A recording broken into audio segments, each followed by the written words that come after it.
Welcome, Aries, to Catalyst Energies. My name is Dee. Thank you for joining me. I am so grateful that you are here. Aries Sun, Aries Moon, Aries Rising, strong Aries in your chart. You have progressions in Aries that you're aware of, or you're just trying to understand that Aries person in your life. This forecast is for our full moon in Aries, which is on October 9th, as you see in front of you, 2022 at 4:55 p.m. Eastern Standard Time. And we're going to look at the main astrological themes for Aries from this full moon that's in your sign, leading up to the next new moon, which is on the 25th of October. It's in Scorpio, and it's the beginning of the next eclipse cycle. So, Aries, this has truly been an interesting time, I think, for all the Aries people, just because Chiron has been in your sign now for quite a while, will continue to be in your sign for quite a while. And Aries people represent the seed point, right? The aspect of the spark of life, that cardinal fire that is has outward momentum, is like the charge of electricity that moves through everything as a result of, the spark of life being embedded in you. So, Aries, this full moon, I feel like, and this whole lunar cycle, really, because of a new moon that started in Libra, is really bringing out, just like we do every month when I bring these forecasts out in honor of the sign that's representing our lunar cycle. This full moon is highlighting the aspects of you that are ready to be illuminated through that polarization between you in relationship and how you feel about yourself and your more intuitive, sensitive, feeling-oriented parts of your subjective experience. So the first house in particular represents that subjective experience. And Aries, you really are the representative of the distribution of the zodiac in and of itself. Your sign, especially if you're a rising sign in Aries, follows the traditional house placements all through the zodiac. So you really do represent in your own process, in many ways, the ways in which life is truly meant to be established and grown in this experience of materiality. So the full moon in particular, Aries, I think is going to highlight very strongly for you the ways that you have emotionally pulled in and refused really relationship in some ways, or the ways that maybe you've needed to pull in and work on generating that desire and potency to be within your own self. But it's always in reflection, in polarity, that we discover who we truly are. And for the Aries person in particular, it seems so counterintuitive because the Aries sign is very subjective. It's very self-centered, and that's not in a negative way. The Aries aspect is the seed itself. It's our inner child. It's the ego consciousness that is truly at the beginning of our personality. And so it is in relationship that Aries discovers that mirror of who they are in probably more of a clear fashion than just about any other sign. So challenges for the Aries person. Chiron has been in your sign. Jupiter retrograde is still in your sign, is going to be retrograde back into Pisces, which is the 12th house, and then stationing direct right around Thanksgiving time here in the U.S., actually. So, which will have also a new moon in Sagittarius. So the themes that the Aries person over the next 2 weeks are really going to be feeling into personally are as the moon moves through the bottom half of your chart through Aries, Taurus, Gemini, Cancer, Leo, and Virgo.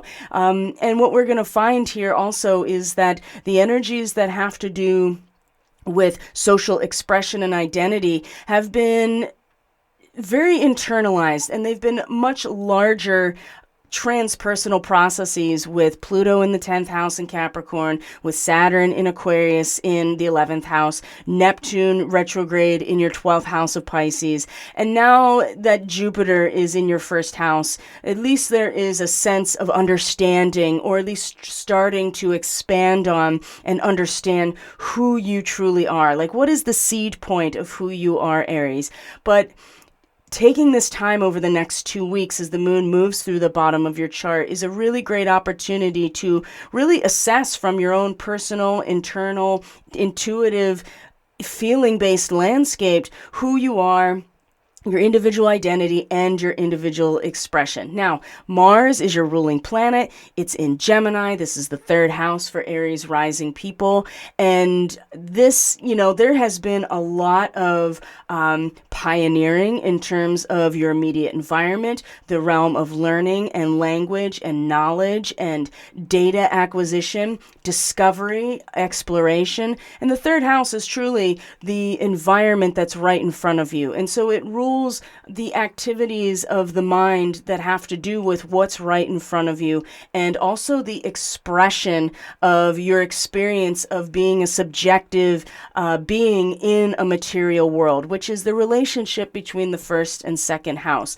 So if the 1st house, you, Aries, is the seed, the 2nd house of Taurus is the soil that you are embedded in, and the 3rd house is that first sprout of a new green plant that's just popping out of the soil and reaching towards the sun. And the sun is the ruler of the 5th house for you, Aries, which is your creative self-expression. It is the representative of who you actually are when you're in your full, authentic nature, when your voice is really being expressed.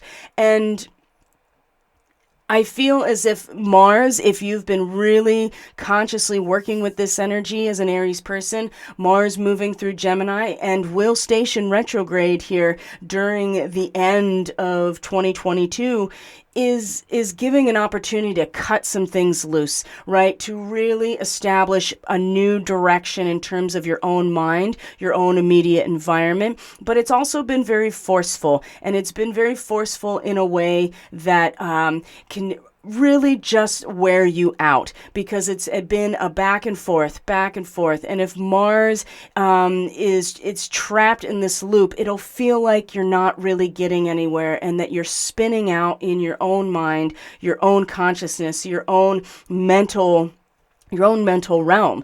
And it's important that you don't get lost in that. And I think what we're going to find here, Aries, is that because the sun is in Libra opposite your sign, Venus at home in Libra opposite your sign, and soon Mercury coming back into Libra, it is in its retrograde shadow still, but is also coming into the 7th house. So there's so much focus on who you are in relationship, in relation to who you feel yourself to be, and how you understand yourself. A lot of these themes are going to be brought right to the surface for you, Aries. And the good thing is that you have this really courageous nature to you as a Mars-ruled person. And so there is bravery. There is a sense of self-preservation and acting on instinct that, as long as you are using the dialectic of Gemini as a learning tool, as a process of learning more, of being able to really come to understand, like I said, understand yourself and use these processes in your own mind as a means to eventually synthesize and integrate into something. I think this full moon is going to be so illuminating, especially when you can identify yourself with the person you are in relationship with a bit of a detachment and a bit of a calmness in your mind, in terms of, I've been there, I've done that, I see the whole picture, and I can kind of step back and let other parts of myself, new parts of myself, start to come forward and go through this process again, right? It's never too late, right? And Aries, you cannot stay in your seed point personality forever. That defeats the whole purpose of coming into life, of coming into form and growing. The seed must be planted in the soil. Now, Aries, I'm fully aware that the nature of the soil or the objective reality around you has been very unsteady with Uranus here, especially now in its retrograde, because a lot of this kinetic energy and the shifting of the landscape is happening in under the surface. It's not really very obvious to you, but you also know at a soul level that you are being pulled in this direction of the world around you to grow, to evolve as part of the relationship to the world around you. Now, Chiron in your house and your sign and Jupiter here in both in retrograde, I think has made it very difficult for the Aries person to really get outside of their wounded inner child and their wounded self, as if you can't start over. And with Jupiter in its retrograde in your sign in your first house, really understanding who you are has been very difficult because it feels like that understanding continues to contract. And maybe when Jupiter before station direct, there was a really, you saw and understood the full picture of who you are. You had this moment where your attention was able to focus on the periphery and see the whole thing of who you are. But as it's contracted, it's gotten more difficult to maintain that vision of self. And Chiron, it's just so painful in general. And we all are dealing with this wounded child energy. And so the full moon, if you are able to really embrace the duality, which again, for an Aries person seems counterintuitive because you are a Mars-ruled, action-oriented, output, enterprising, ambitious, doing it your own way type of energy. But, and there's something incredible, right? Without a seed, there is nothing to grow from. But the ways that we all betray ourselves, that we don't acknowledge that inner child wounding, the ways that we continue to stay either a victim or a savior in our own personalities, and especially you, Aries, has been significant. So embracing all of this Libra energy, as difficult as it may be, especially if you're an Aries rising person. Imagine, though, if you're a Libra rising person and you have significant, like a sun or a moon in Aries. So this dialectic is even stronger for you and is bringing out all of the sensitivity to, where you need to be yourself in relationship in order to align with that, equilibrium of yourself. So that's just an example, because there's so many iterations of each person, right? Of the Aries person, sun, moon, and rising, right? You can have any combination of things. So these are really general themes. But Mars as your ruling planet, it's going to be, as you can see here, it's building a square to Neptune. It is still retrograde in your 12th house, and Neptune is the great dissolver, and especially in Pisces, in the house that it rules for you.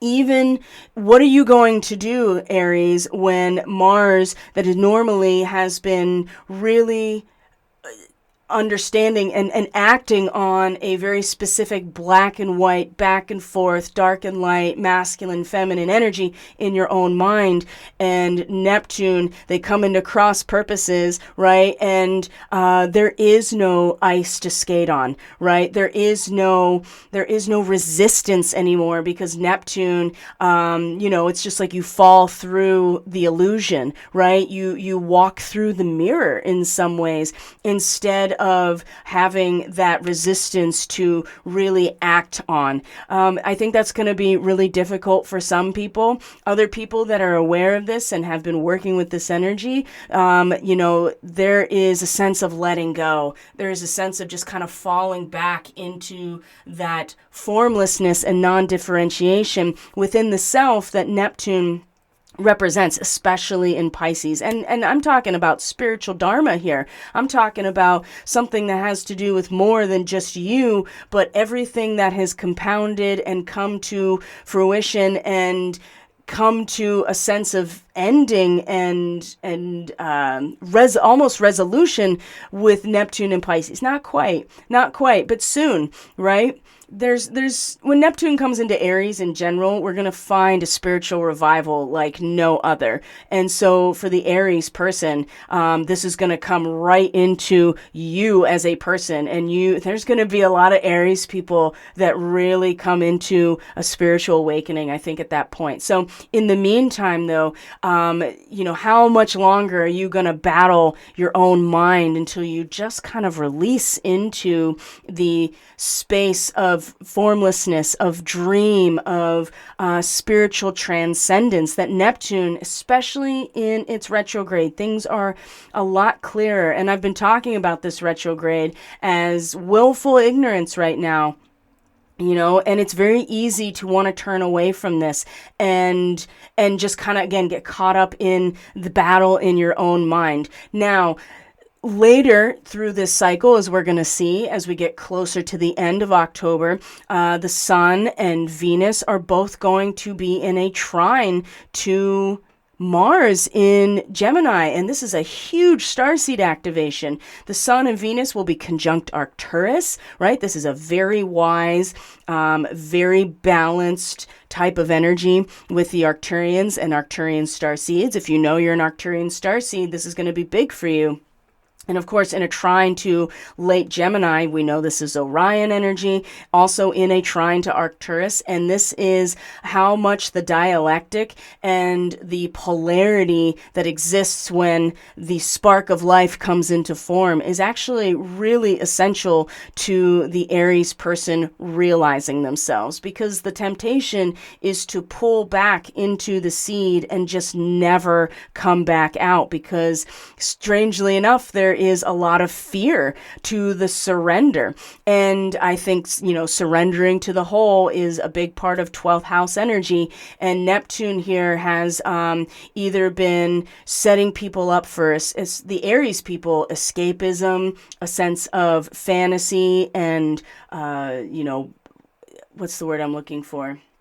Bypassing, right? Spiritual bypassing. And it's been getting harder and harder with Neptune in its retrograde. And of course, when it stations direct, which will be during 2022, this last quarter of 2022, the fog machine turns back on. And so this is a really important time, Aries, for you to be very brave, as you are as an Aries person, to just feel the ways that you have either pulled in kind of a narcissistic way and avoided the work of learning from your relationships, like really learning.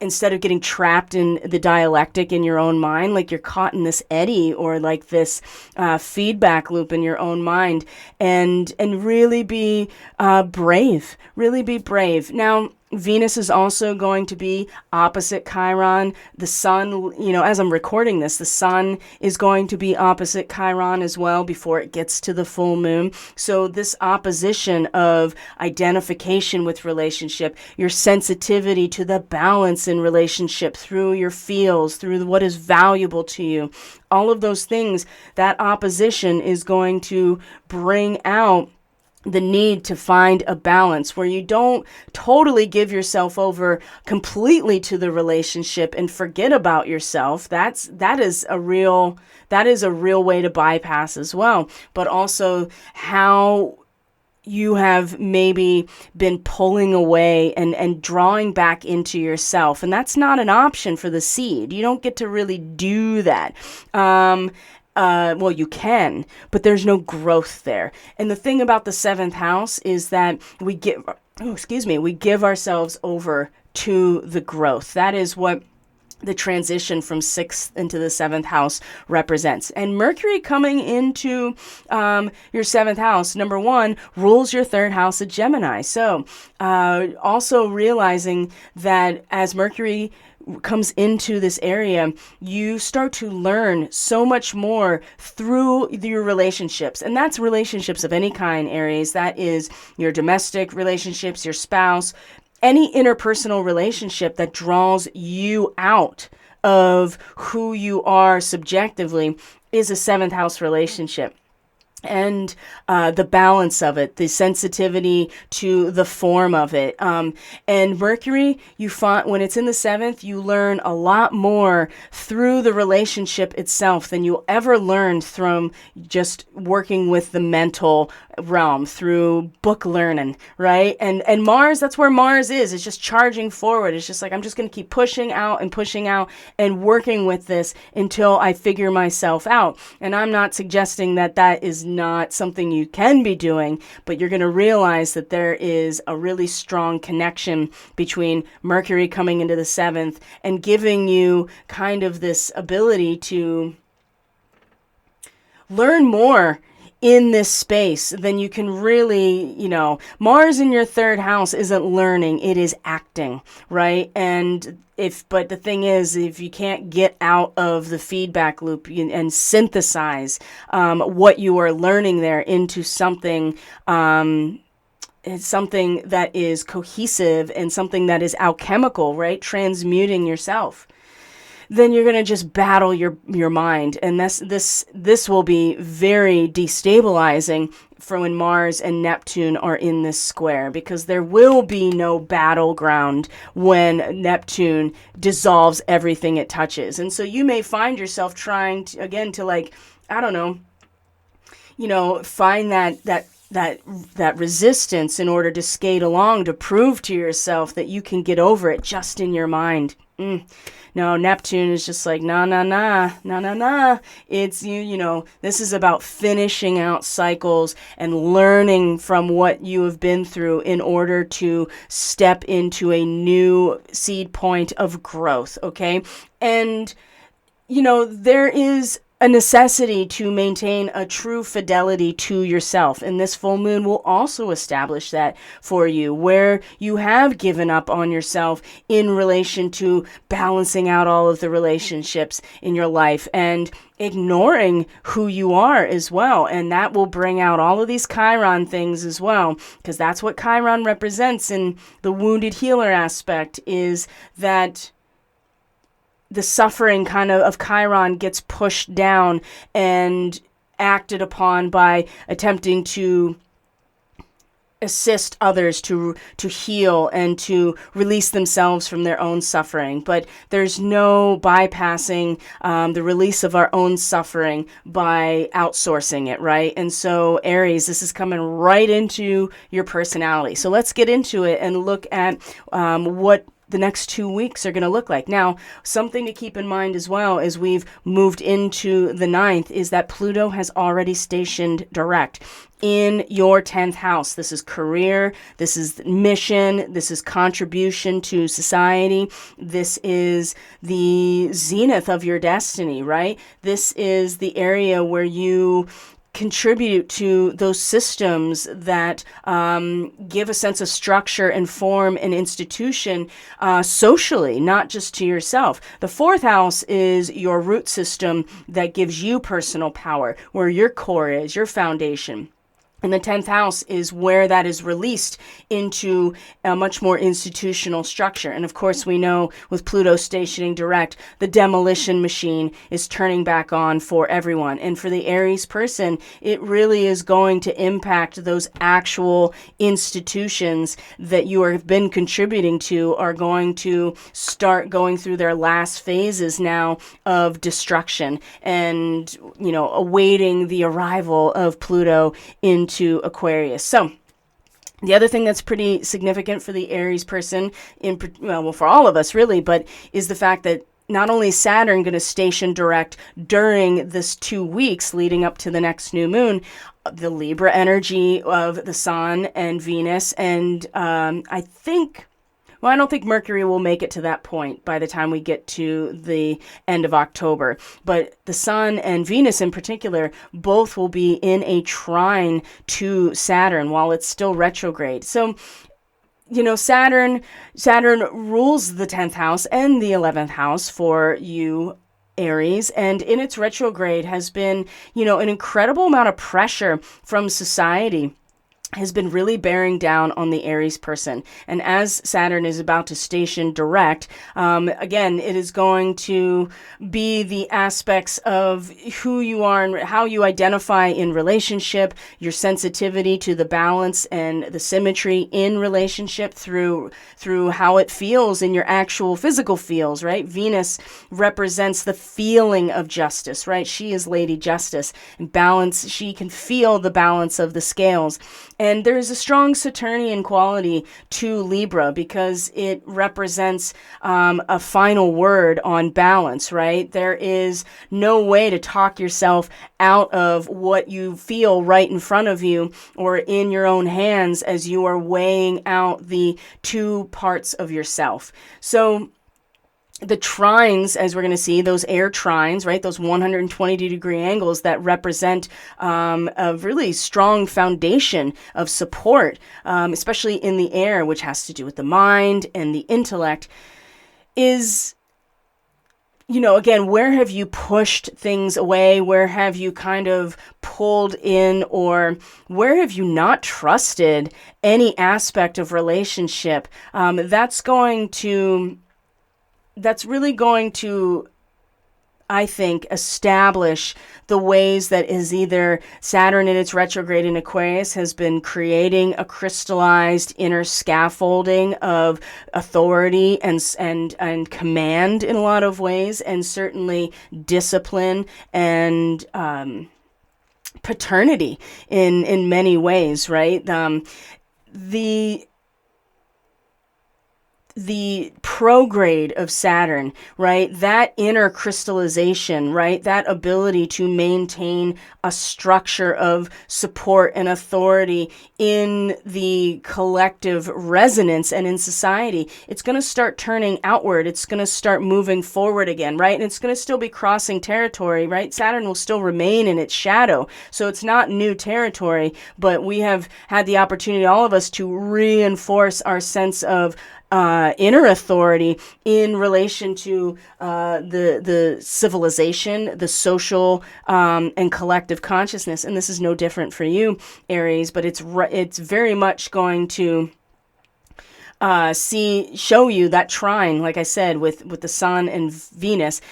It's going to establish, what has been, a mistrust and a healthy mistrust, right? A healthy mistrust that has allowed for in relationship, right? In the social relationship in a lot of ways, and with equilibrium and justice and fairness in who you are. Where is this inner crystallization that's been happening? How are these things going to support each other? I think this is going to be really, again, very important to just, be aware of, and know that you have to see where, again, you've held yourself back, or you've mistrusted everything, or where you've had a healthy skepticism or mistrust, or just this sense of, that things are out of balance, and you've been gathering your resources in order to then establish that balance again.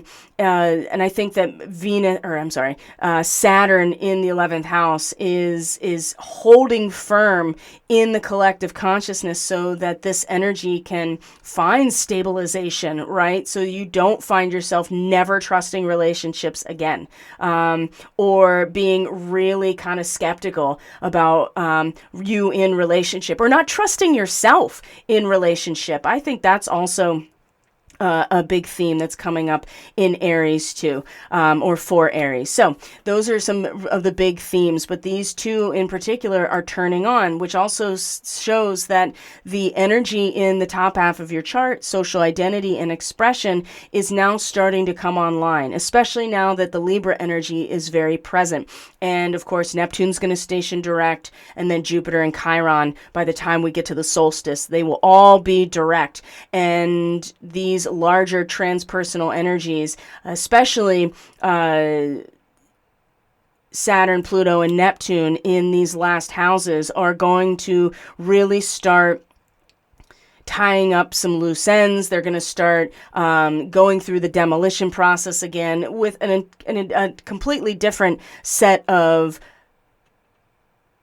authority, a sense of discipline, and a transcendent perspective about your dharma, right? Your purpose, your centralization of your energy spiritually, and in terms of something more than just yourself. It's all going to turn back on. So Aries, it's very easy to kind of just, be really focused on and just acting from your own instinct, but as we know, that instinct can be conditioned by the outside forces. And if you're not aware of that, when all of these outside social forces start turning back on in the Aries chart without any consideration of any of these themes, you will find that your instincts, you're going to burn yourself out.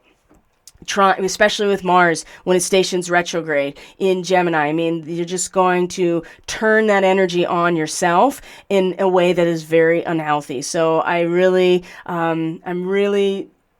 putting that out there because this is something that I think is a real possibility for people, especially if you are either struggling with this on your own, or there are people in your life that are Aries people that are not conscious or stuck in the loop of the third house with Gemini. This has not been easy, right? And I have seen it. I am watching it firsthand and have been, especially lately, how this has been happening. Now, that doesn't mean that these destructive processes of Pluto in the 10th and the outward scaffolding and backbone in the 11th hasn't been necessary in terms of their inner struggle and now coming out. I think it's actually just, it is what it is. But you, Aries, want to be very clear about how you have pulled away from relationship as a means to protect yourself, instead of accepting that it's always in the relationship that the Aries person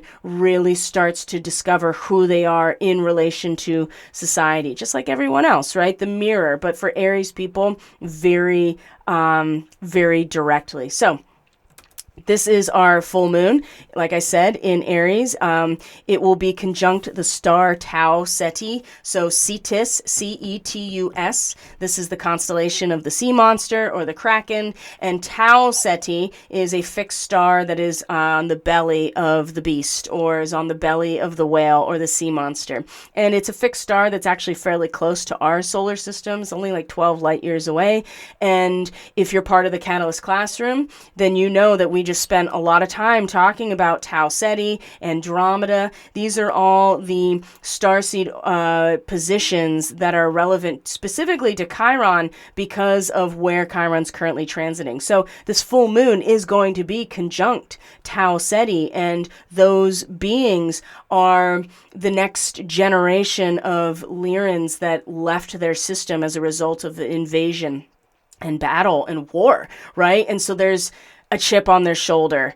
And that doesn't mean it's a negative thing. It means that there's experience there of what has happened previously, and there's a really strong component of acting as a defensive force, right? And I see this coming out really, really strongly with this full moon, and being able to identify yourself as the retired captain in relationship, whatever that relationship has been, is going to be so important in order to get the full scope of this oppositional energy, which is what a full moon is, always, is polarity within ourselves. Our sun and our moon, though two luminaries that represent the masculine and feminine within the individual person developing and growing, it's the full moon, and it represents the polarity that we ultimately want to integrate. So the first quarter moon was in your 10th house, Aries, and so overcoming fear in terms of what you're here to do, what you're here to contribute to, how you feel in terms of the larger social and institutional systems going through demolition is something that you've had to kind of like, reestablish for yourself, right? You've been reorienting yourself since then in terms of like, well, what am I doing? It's very easy to crawl back into your shell, Aries, which seems so un-Aries, but you will trick yourself, I think, into thinking that you are somehow doing something when really you're probably getting caught in this feedback loop, okay? you can't go back under the surface. You can't go back into the shell. You can try, but really what you're doing is just choosing to end the cycle and wait for the time for the new one. And that may very well be kind of what happens, especially when Mercury comes into the 7th and is opposite Jupiter. It's going to be really hard to get the joke, but, to understand the joke, right? To understand the objective side of who you are, but something is very much going to be revealed in terms of who you are in relationship that Mercury opposite Jupiter is going to represent. And of course, this is not the first opposition with Jupiter that Mercury's had. It's had a number of them already because of the nature of their retrograde. So this is really the last pass, as far as I can tell, of this opposition, right? Mind and higher mind. I think what is going on with Jupiter in Aries is going to have a lot more significance for you, Aries, in terms of the understanding of the 9th house, the big picture, perhaps higher education, advanced training, whatever it is that's broadening your understanding of reality it's going to make a little bit more sense how you fit into all of that come the end of November when Jupiter stations direct in Pisces and in your 12th house, and then we have a new moon in Sagittarius. So things will start to make a little bit more sense, I think, by that time. But right now, it is just getting right into the feels about who you are. And trying to battle it out in your mind, which is only going to take you so far. So all of this Libra energy, I can't overstate it enough, is actually incredibly important right now. So we see the full moon on the 9th. We know that Pluto is stationed direct. And so let's just go through this one piece at a time here and see what really sticks out for us, okay? So the moon will be, of course, moving through your house. And Venus opposite Chiron, I mean, there is this sense here, I get this sense that it's going to be, finding a way to really imagine and kind of dream and to be willing to be playful in your relationships, to find some real balance in your relationships by dreaming of what can be, to kind of play around with what is, in opposition to Chiron, of course, that is just like, no, if I am not acting on the energy that is, within it, it always has to come within me, right? Aries, I mean, that seems to be a strong feature here. And taking the time to just relax, right? And to just find that space of imaginative play, like you're blowing bubbles, right? In relationship, to be willing to take this position is going to trigger a lot of this, like, yeah, but if I don't take this seriously, or if I don't activate that, that energy at the center of who I am, I'm not doing enough, right? And I think that this opposition is going to bring that out really strongly. And it's going to feel weird. I think it's going to feel weird for the Aries person because it's going to seem counterintuitive, because the full moon is going to bring forward the ways that you have been avoiding relationship or pulling back into yourself in order to gather that potency and desire. And so Venus in Libra is in her home sign, okay? So she is very powerful. She has the final word. And I think it would be very well advised, Aries, to find that space of imaginative play in your relationship, to let go of the seriousness, so that you can actually find the real spark of life within your inner child, okay? Rather than feeling like you're not being responsible enough. We have to be able to imagine and dream about where we are going together in order to actually bring it to fruition eventually. So again, here's this Aries thing that's just like, no, I'm just keeping it in here and I will figure it all out. Again, you're just going to be battling in your own mind. Now, the moon actually in a sextile to Mars, by the way, in conjunction with Mintaka, if that is relevant to you as a Mintakan starseed, right? This sextile with the moon in Aries is allowing for this a moment here to really feel into the inner fulfillment. It's always there, right? And everything you need is actually within you, right? That doesn't mean you hoard it or that you hold it in or you don't trust it. It just means that you are aware that there is inner fulfillment is available to you. And I think this is going to really activate and provide an opportunity as we come into early next week, which is Monday the 10th, to actually be like, oh, start to creatively integrate what otherwise has just been an on-off switch in your own mind. This is really important. I think this will be a moment of like, oh, okay, oh, I see, everything is within me, right? It's within me, and there's fulfillment and a sense of being able to be potent, right? That potency within yourself. And like I said, you may find that it's been essential in some ways to pull in, and it really depends truly on who you are and what you're working with, but you may have also felt a need to pull in, to be kind of to find that inner serenity, that poise, that dignified withdrawal of energy, because the outside or that which you would give that energy into is not something that you feel compelled to successfully do or feel safe to do or want to do, right? It won't allow you to fully express that energy.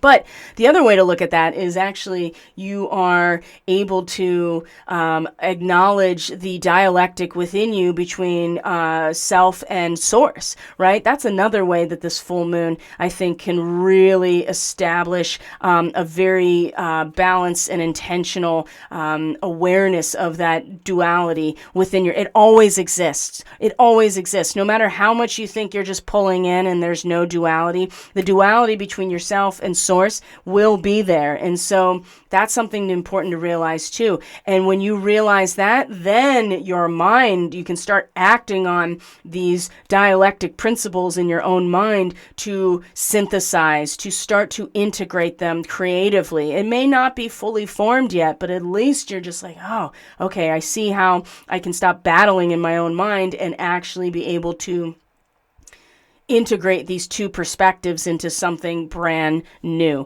So by the time we come out of the full moon and the weekend Aries, it's going to start, there's going to be some opportunity for you. And like I said, Venus is going to be opposite Chiron. Now, here's where the Mars and Neptune square pretty much becomes exact as we come into Monday, into Tuesday. Keeping in mind, the sun is now in a trine to Saturn. We talked about that already as well, right? That the gang of robbers in hiding, the idea that we know that there's imbalance, and this is exercising the freedom of spirit in a way that's complete, but also it's like you're pulling everything into one side because you know that the other side has been imbalanced. Now, this can be a very unhappy deviation from your normal impulses, but there's something about this that is so strongly connected to Saturn that is just like a piece of rebar in the ground in terms of society that is going to force the Aries person in their fulfillment, their identity, their sustainment, their expression of who they are, is going to pull away. So it's either going to be completely antisocial, or you're going to find a need for divergence in order to be alert to anything that kind of threatens who you are. And again, this retrograde of Saturn, especially the degree that it's in, which is just like every resource imaginable is going to have to be utilized in order to put out the fire, whatever that fire is in the social setting. And the 11th house is your hopes and dreams. Your 11th house is the society, the community, your social networks, whatever those networks are for you. It is the collective voice of all the people that make up those networks and those associations, those friend groups, whatever they are. And maybe you have been pulling away, and maybe you have been taking that inner that developing and crystallizing, and maybe the pressure of it has been really forcing that piece of coal to turn into a diamond, you know what I mean? And you can be aware of anything that is threatening your individuality, which as Aries, my gosh, that is the opposite sign. But you can't just mistrust everything. Okay, and I think that this work at the societal level is very much providing, like I said, a scaffolding or a backbone or a crystallized template in some ways, so that you can identify within yourself and in the relationships as a whole what is out of balance, right? And how you can adjust yourself in that situation. So just right out the gate on Monday into Tuesday, while Mars and Neptune are in a square, right? Cross purposes. Now this is a mutable square. Pisces and Gemini are mutable signs. There's a lot of malleability, flexibility, and truly in this case there is a lot of dissolution with Neptune involved, dissolving everything that it touches, right? There is no resistance with Neptune and Pisces, because it's all formlessness. It's all non-differentiation. There are no boundaries here. Whereas Gemini is very distinct boundaries between this and that. So again, Aries, what are you going to do when this square starts to really strongly bring these themes out? So you might find yourself like really just having to just let it go.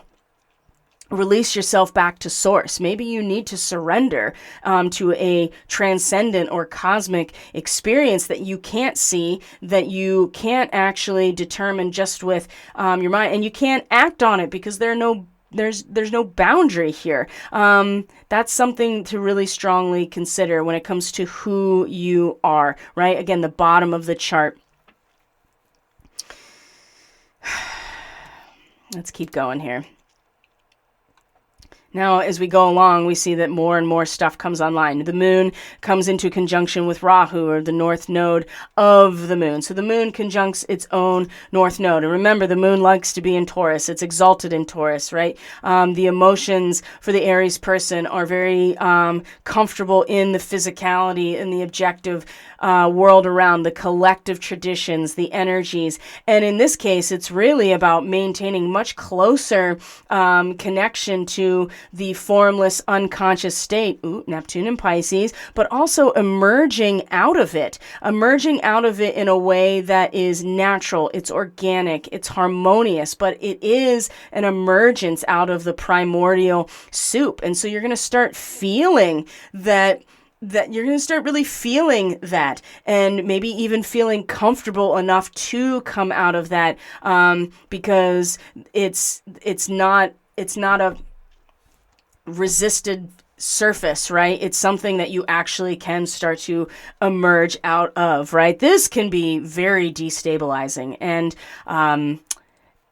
it's important to realize that you're still coming out of that primordial soup, and you don't have to necessarily just let yourself entirely go or sink to the bottom of that pond, right? That you can start to bring yourself out of it, but not in a way that's like, busting out the gate, right? You want to start emerging with your more innocent consciousness kind of intact, and do it in a way that you're not too far away from it, but also in a way that is acknowledging that you are starting to evolve, right? So we also see that Mercury and Jupiter, this is early next week, is in opposition to each other, right? The 2 degrees of Libra, 2 degrees of Jupiter, and it's in its retrograde. Like I said, you may not understand the joke, right? It may be hard to see the big picture of who you are from an objective perspective, but it's going to be Mercury in your 7th house in Libra that is at least giving your mind something to focus on in terms of like, oh, there's new potential that is being released here in relationship, and finding the balance here is going to be important, because when you can't really like get the whole joke, but you know that there's a mirror,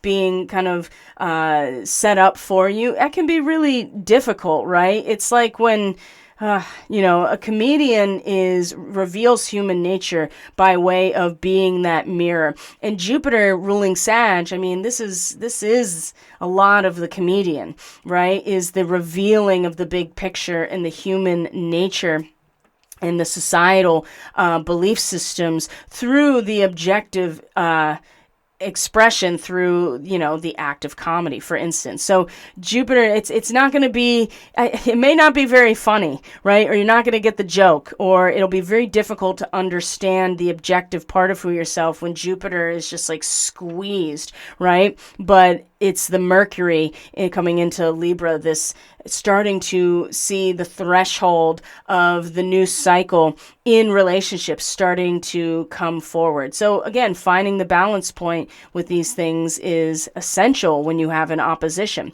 right? You want to find the fulcrum in many ways in order to balance yourself.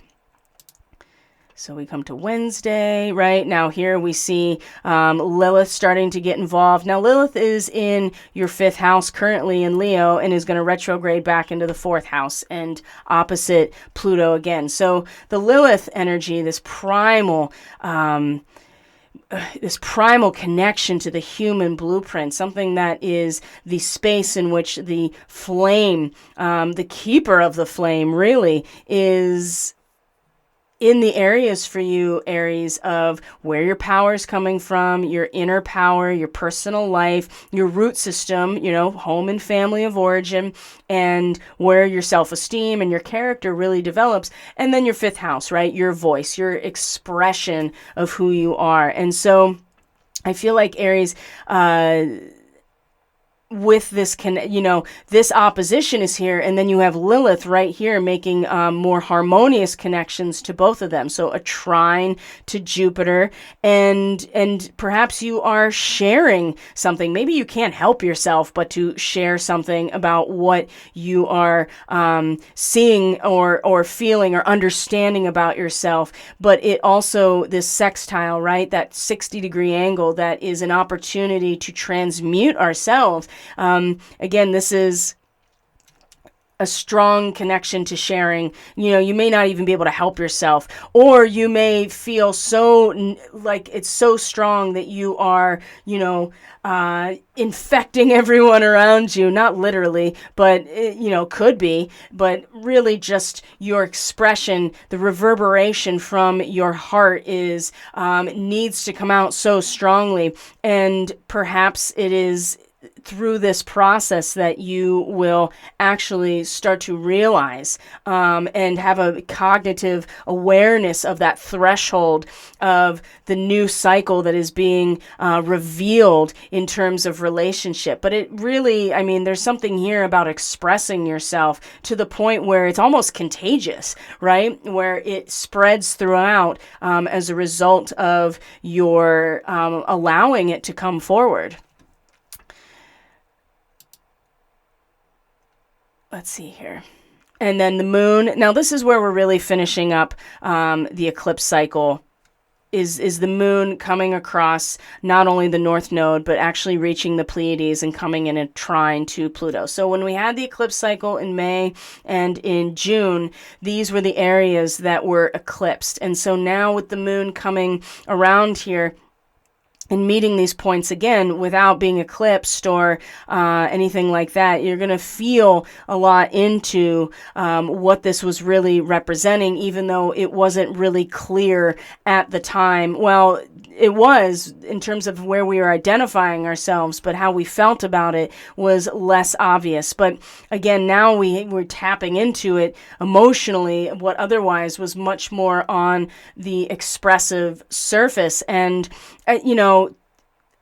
there's a lot of grief that goes along with these late degrees of Taurus, because not only is it conjunct the Pleiades, but it's conjunct the star Algol, which is the head of the Gorgon and Medusa. And oftentimes this star and the star cluster in ancient astrology will lend itself to bereavement and understanding grief and being able to counsel people. But with the moon here, I think we're going to feel into more of the grief, and specifically around, resources and the objective reality and the material reality, the collective energies that make up the world around you, Aries. This is going to be something that is, with Pluto now direct, I mean, this is pretty cut and dry trine here in terms of releasing those collective energies, those resources, those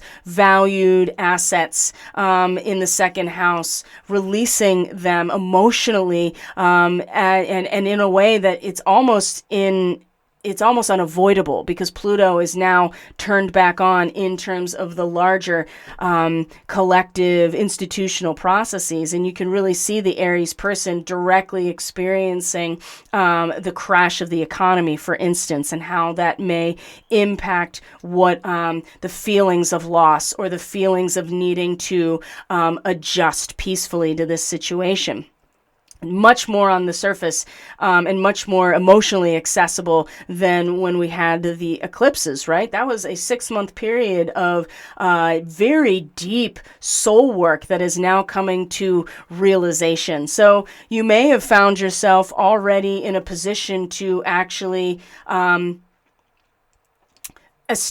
to really make the most of the power being released by Pluto in Capricorn, emotionally as well. That's really, I mean, we're all going to have that, I think, but for the Aries person, it's right in those themes of resources and the economy itself. So, and that also can be any number of types of resources. However, this is experienced for you of resources and the institutions that are created from those resources. So you may find yourself a bit ahead of the curve, and you certainly may just find an emotional kind of like, oh, okay, well, I guess I got to let that go, because you kind of have no choice. But again, this trine, when you have a moon trine Pluto in general, I mean, there is repressed stuff that comes to the surface and is very emotionally accessible. So let your feelings just be what they are in this situation, Aries, okay? And realize this is part of a natural process of release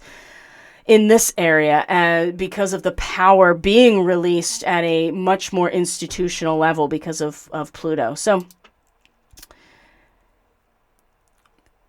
now the moon moves into Gemini towards the end of next week, which I think is really going to be useful for you, because this is the area where Mars is for you, and this is your ruling planet. So we know that Venus is now in the same trine to Saturn. So the sun is really much more about our ego expression, like our full expression of who we are at the most authentic, right? The most creative, right? When we are expressing ourselves through our passion or our joy or our optimism or our grief, right? That is a real experience. The sun, which rules your 5th house, by the way, is the identification with the relationship and the balance of relationship and finding your expression through the relationship. Venus, on the other hand, is, a sensitivity to the balance of the relationship and adjusting yourself accordingly. And so we're going to have the same trine here with Saturn. But at the same time, Lilith is opposite Pluto. This is coming into next weekend on the 14th. So Lilith is opposite Pluto. Here we go. And this is Procyon again. This is about that cathartic, the successful catharsis by being able to like rise to the challenge of a massive social upheaval that really threatens your stability. And Lilith can go one of two ways here, many ways. But in this case, she's either going to, again, pull in deeper in order to avoid that situation to the point where not even allowing the experience of the catharsis, or is going to completely go to the other end and identify with the Pluto. And this is really intense. I mean, this is very shamanic.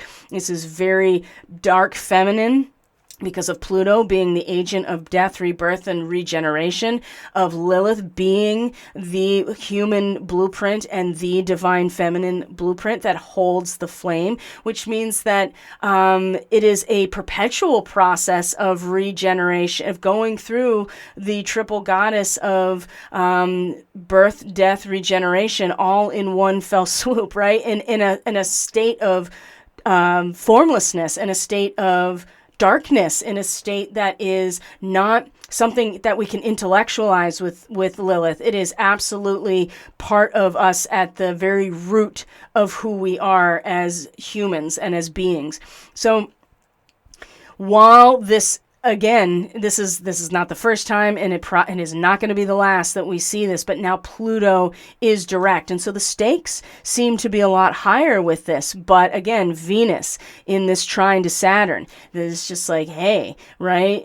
Where have you pulled away? Where are the ways that you can diverge? Where can you diverge your energy to establish balance in relationship as a result of like this really strong scaffolding that has been crystallizing within the social environment, and the pressure of it that has been literally a piezoelectric effect for the Aries person in terms of their social environment, whatever that is for them. So again, there's another opportunity to really find that mental and intellectual support and foundation here with what is symmetrical, what is equal, what is balanced, what is just, right? What is where do you feel the symmetry, and where do you feel the lack of symmetry, and how are you either, going too far into yourself, where there's their Chiron here in retrograde in Aries, or where have you allowed the pressure of the social environment to create a diamond out of what otherwise is the coal. And I think this is going to go a long ways into finding the balance here in this Procyon Starseed activation yet again with Lilith. That is, you may find, especially in the fourth house, I mean, this is where your power comes from, Aries. This is where your root system is. And if you are so desperate to, hold that even in the face of this cathartic upheaval of where your power is released into the social institutional setting, you may find some really dysfunctional stuff going on, okay? And that's not to scare anybody. That's just to show that these things are going to make themselves known way more now that things are moving direct, and we're coming into, the prograde season, basically. And this is coming into next week, so next Friday. And let's see, and the moon is moving through Gemini. So your sensitivity to patterns that you might not otherwise be able to conceptualize through your feels is going to be a lot more heightened. And I think you should take a lot of advantage of this time next weekend with the moon in Gemini to subconsciously tap into those patterns, to be able to feel into the world around you and your own mind, and be kind of a witness and observer rather than just acting, right? And you may need to put your mind on the shelf for just a hot minute, or even just that incredible that drive in this area to really feel out the patterns, right? Because maybe there are corruptions in the pattern. Maybe there are distortions that you are not even seeing because you're so much in the battle, right? And so this moon in Gemini, I think, is going to be essential to that. And what actually is really exciting about this on Friday, if we take a couple steps back here, we're going to see that there's another grand air trine. We already had one of those when the moon was in Libra, and now it's Venus in Libra and the moon in Gemini. So I think this is really stabilizing, but you have to use your feels in this area and not your action Mars. Aries, which is where you may find yourself more inclined to do. And because you're still in a square with Neptune, it's still really, really strong. You're still in the same degrees even in this square. So and imagine, Neptune and Pisces dissolving everything. What a great opportunity for the moon to really access what otherwise you would never know is under the surface, because you've been skating along the surface of it, because the mind has created that demarcation of this and that and acting on it. So this is really important, I think, for the Aries person coming into next weekend. Then you see, like I said, this grand air trine with Venus also here. That is, not everything is lost here. You don't have to reinvent the wheel. And that's something that I've been talking about in general, and something I've been talking about in general with just the astrology. And so this still stands, I think, for you in particular, that it's not about reinventing the wheel or having to burn yourself all the way to the ground, although that is kind of the whole Phoenix rising thing. The idea here is that there's inherited wisdom. There's something about who you are in relationship that if you are able to feel into and put into some sort of action or utilize, right? There's something very important about the refinement. Let me see here. I want to make sure that because we're going to soon be coming into a place where all this Libra energy is going to be in a trine to Mars. But we really, all of us, and especially you, Aries, we really want to utilize our more sensitive and intuitive perception of these dynamics in the world right in front of you, in your mind, your conceptualization, what you think you know about yourself, in order and utilize that in order to find this mental and intellectual balance with all three of the air signs at this point. So like I said, this is Friday, and I want to read, I'm trying to find the degree. There we go.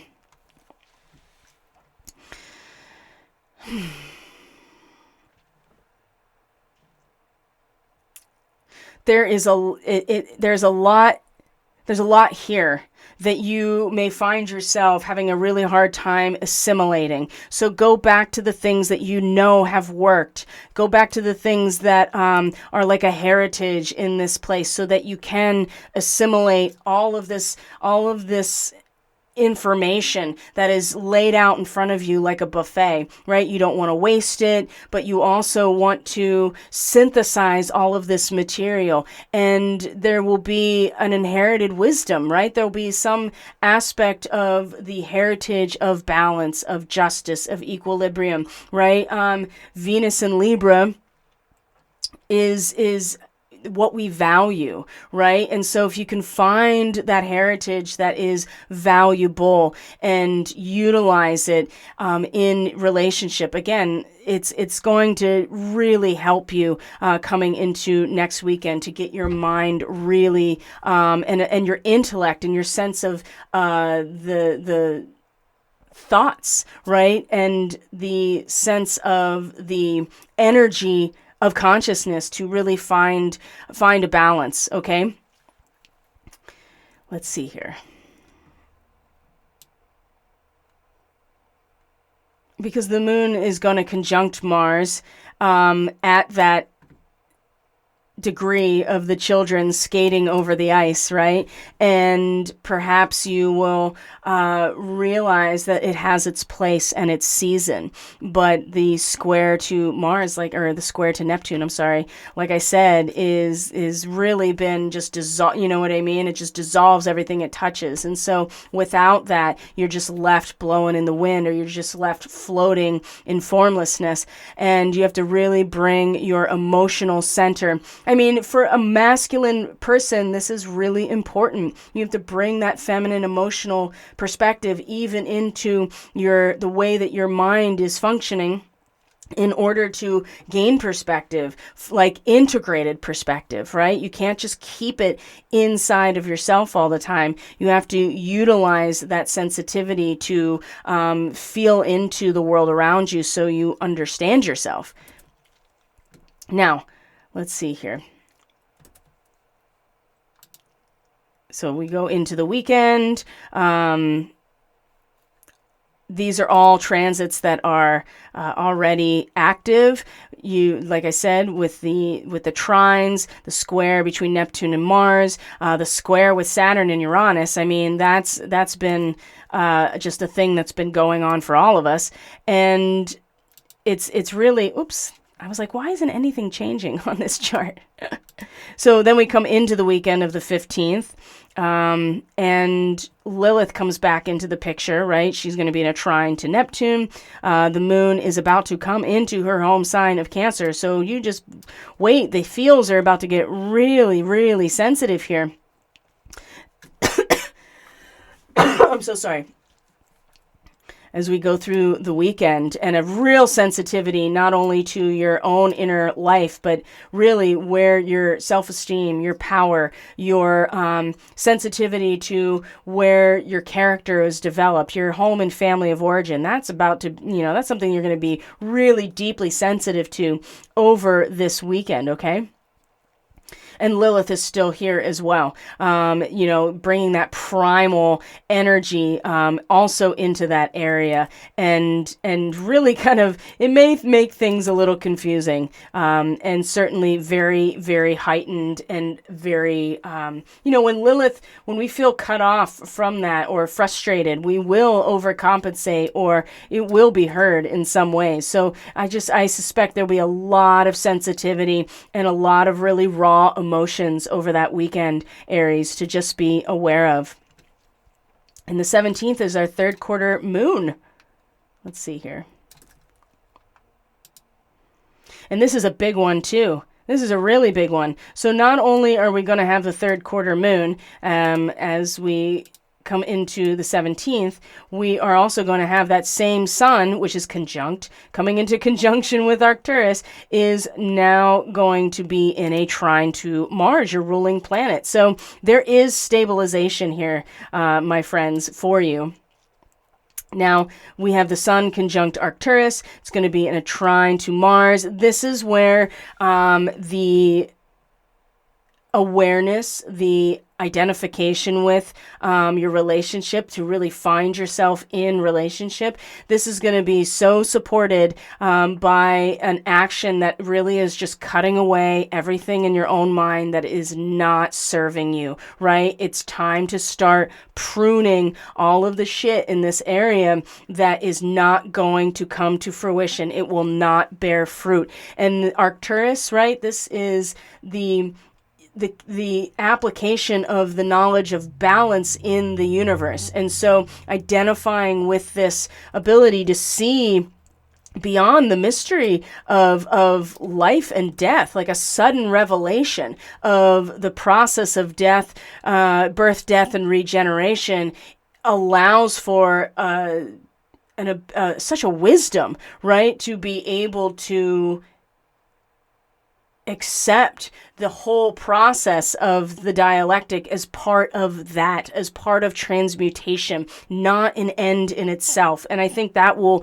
really support the Aries person in putting their action, their self initiation into cutting away and pruning back everything in the mental realm and in your own mind that is ready to be done with, okay? That is not going to bear fruit. And in terms of who you are in relationship, who you want to be in relationship, seeing the whole process of what has already died in relationship and within you in relationship, so that you can come forward into something new. And then the thing is, it's going to be in a square to the moon in conjunction with Procyon, okay? And so while, it's in this process, that this sense of being open to grace, it's going to be difficult, Aries, but if you can, this square is going to allow for an inner reorientation of your own consciousness, right? That you allow grace into your life. You have to create the space. You have to allow for, it's not even creating the space. The space is created with Mars in this place in Gemini that's pruning everything back, right? The square is the trust and the willfulness in your own character, your own feels, your own personal power to create a space, to have that space for grace to enter your life, for providence to enter your life. This is incredibly healing, right? It may be very intense, but coming out of it is going to be the last quarter of the lunar cycle, which is a balsamic moon, which is where everything gets distilled down, and the moon will move through your 5th and 6th and come into your 7th house before the next new moon in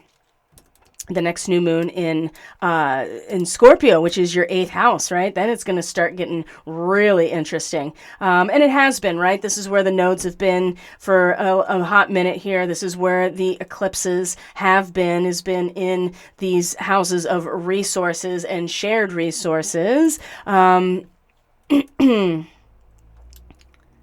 see here. Like I said, seeing through the illusion, right? The clairvoyance. It is going to give you, it's like an aha moment of cutting away. And at the same time, that cross purposes of, you still have to have a container emotionally in order to allow grace to enter your life. It's not enough to just cut away or to even just have an awareness or seeing through the illusion or that clairvoyance. There is a need to, in real time, in your own emotional center, actually allow for this endowment, right? For grace to enter your life. This is really we're all going to have this healing, but Aries, boy, it's going to get right into the very core of who you are. And of course, Venus will come right after that and also come into a trine. So it's going to be this 1-2 punch in a good way, right? With pruning away that which is not serving you in your own mind, taking that initiative to do that, right? Taking that action to do that. That's very much in alignment with what you are really learning about yourself in relationship, and the relationship itself being the mirror that allows you to see, oh, these are the things that I can cut away that are expanding out into areas that are never going to come to fruition, right? That are just going to be a distraction.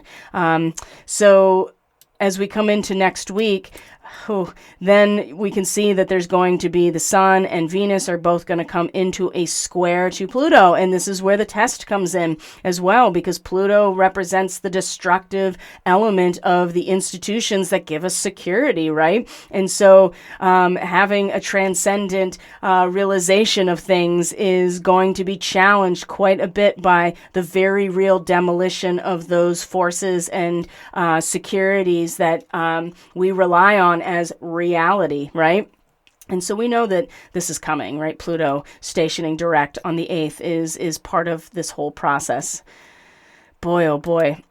Let's wrap up here, my friends, and just take a look at those dynamics, right? And the moon moving through Leo, and then really getting a sense here of your mood and your emotional expression and giving yourself space for that in many ways. And because of this square becoming very active. Now remember, we're still with Arcturus as well.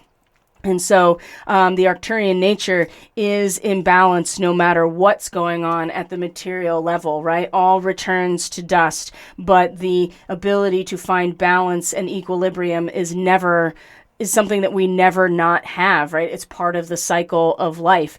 So what else is happening? Mercury will be in an opposition to Chiron as well. So this is the last of those oppositions to Chiron in Libra, and it's the same. It's the same basic thing, right? You're gonna find some rest in your mind, even though there's this sense of like I have to be responsible, I have to keep going. I have to, I have to create this potency within myself. Otherwise I'll never be happy, right? And I think, again, Mercury here is going to be very thoughtful and very much willing to learn from relationship. So that's going to be another one of those, moments of like, having to look at yourself in the mirror again. But you've done it so many times by this point, Aries, that this is going to be one of those detached, like Mercury, moments, especially with Mars in its house of rulership, where you're like, oh, okay, I see now. I see now where I have either taken a break and been too lazy, or where the mind needs to really just take a break. My gosh, it's just working against you so much right now, Aries. I can feel it. Let's see what else here. Yeah, the squares to Pluto, right? Can you keep that transcendent realization? Can you kind of keep your identity and your sense of harmony and balance in relationships above board while, society is collapsing all around you? I mean, we're all going to be we're all going to have that question asked of us. But for you, Aries, it's going to be right in the most direct representation of the zodiac. And then the moon moves into Virgo, and this sensitivity to really get your shit together is going to start coming back online again, right? You're going to be like, oh yeah, that's right. And really the need to, and the sensitivity to how you emotionally getting yourself together has an impact on your relationships, right? If you are not emotionally together, then how do you expect your relationships to reflect any kind of healthy boundary? I think this whole cycle is going to be about realizing all of these parts of yourself individually from an emotional and personal perspective that are going to just bring all of this up to the surface. So by the time we come into next weekend, right, and we're leading up to the full moon in Scorpio, we're really just going to